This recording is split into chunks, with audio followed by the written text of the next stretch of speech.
Pernah kepikiran nggak sih gimana seharusnya sebuah perusahaan itu dikelola? Ternyata jawabannya itu nggak sesederhana yang kita bayangin dan sangat bergantung sama yang namanya strategi. Nah, hari ini kita akan coba bedah bareng-bareng gimana caranya menyelaraskan strategi dengan sistem pengendalian biar perusahaan bisa sukses. Coba deh Anda perhatikan.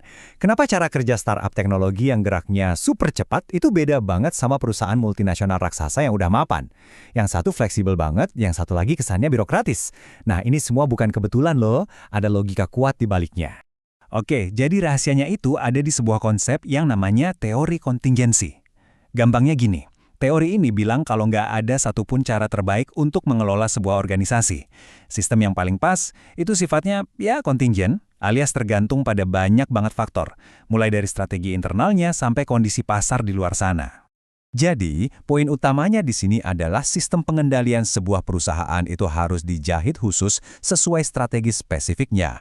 Nggak bisa asal comot atau niru template perusahaan lain. Semuanya tentang kesesuaian strategis atau yang sering disebut strategic fit. Biar lebih jelas lagi ya, teori kontingensi ini pada dasarnya bilang gini, strategi perusahaan itu yang jadi komandannya. Dia yang nentuin gimana perusahaan harus dikelola. Jadi kalau Anda ganti strategi, ya sistem pengendaliannya kemungkinan besar juga harus ikut diubah biar tetap nyambung. Untuk bisa paham ini semua, kita harus mulai dari level yang paling atas dulu, strategi korporat. Anggap aja kita lagi lihat dari helikopter, ngelihat gambaran besarnya. Intinya, perusahaan ini main di bisnis apa aja sih? Nah, di sini ada 3 jenis utama. Coba bayangin gini ya, perusahaan industri tunggal itu ibarat koki yang spesialis bikin sushi. Fokusnya di situ aja. Terus, diversifikasi terkait itu kayak restoran yang menunya macam-macam, tapi semuanya makanan laut. Masih nyambung kan? Nah yang terakhir, konglomerat. Ini kayak food court raksasa. Ada yang jual burger, ada yang jual properti, ada yang jual asuransi. Sama sekali nggak ada hubungannya satu sama lain. Bedanya jadi kelihatan jelas banget kalau kita sandingkan kayak di tabel ini. Perusahaan yang fokus di satu industri, keputusannya cenderung terpusat. Budayanya juga kuat karena semua orang ngerjain hal yang sama. Sebaliknya, di konglomerat, semuanya serba terdesentralisasi. Gimana nggak? Kantor pusatnya mana mungkin paham cara bikin mesin jet sekaligus cara jual asuransi? Makanya, mereka lebih fokus ke angka finansial aja dan ngasih kebebasan buat tiap unit bisnisnya jalan sendiri. Oke, dari level korporat yang tinggi tadi, sekarang kita coba turun ke level unit bisnis. Nah, di sini strateginya jadi jauh lebih spesifik. Fokusnya adalah gimana caranya unit ini bersaing dan menang di pasarnya masing-masing. Di level ini, pada dasarnya ada 2 pilar strategis. Pertama, misinya apa? Tujuannya mau ngapain? Kedua, keunggulan kompetitifnya apa? Gimana cara dia mencapai tujuan itu? Kita bahas misinya dulu ya. Ada unit yang misinya membangun atau build. Ini fokusnya cuma satu, tumbuh, rebut pangsa pasar. Nggak apa-apa deh, untungnya tipis dulu. Sebaliknya, ada misi memanen atau harvest. Nah, kalau ini tujuannya adalah memeras keuntungan sebanyak-banyaknya dari produk yang udah mapan, biasanya dengan cara menekan biaya seketat mungkin. Lanjut ke pilar kedua, keunggulan kompetitif.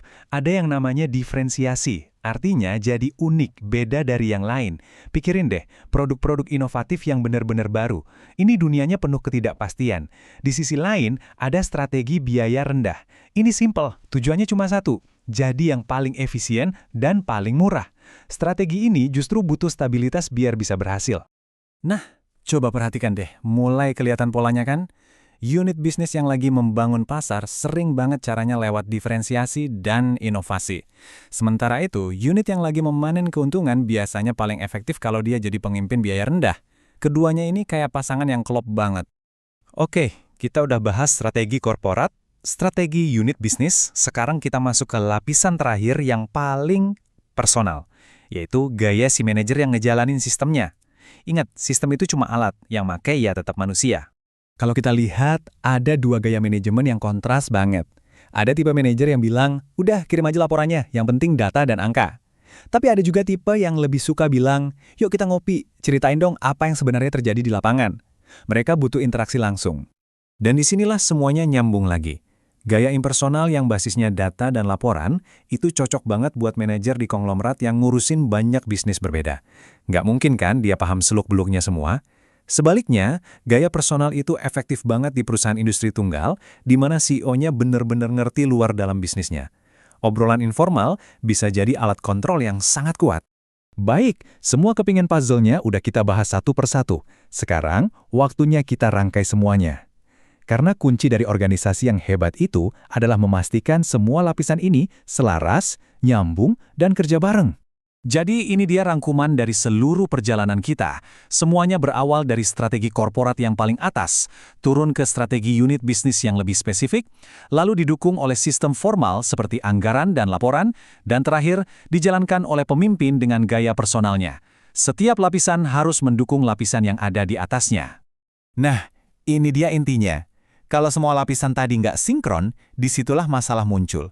Bayangin aja sebuah unit bisnis yang misinya membangun lewat inovasi, tapi diatur pakai sistem anggaran yang super kaku dan gaya manajemen yang cuma peduli target angka jangka pendek. Wah, itu sih resep pasti untuk gagal. Sebagai penutup, saya mau tinggalkan satu pertanyaan buat Anda renungkan. Coba lihat perusahaan tempat Anda kerja, atau perusahaan manapun yang Anda tahu. Apakah Anda bisa melihat keselarasan antara cara mereka bersaing, cara mereka diukur, dan cara mereka dipimpin?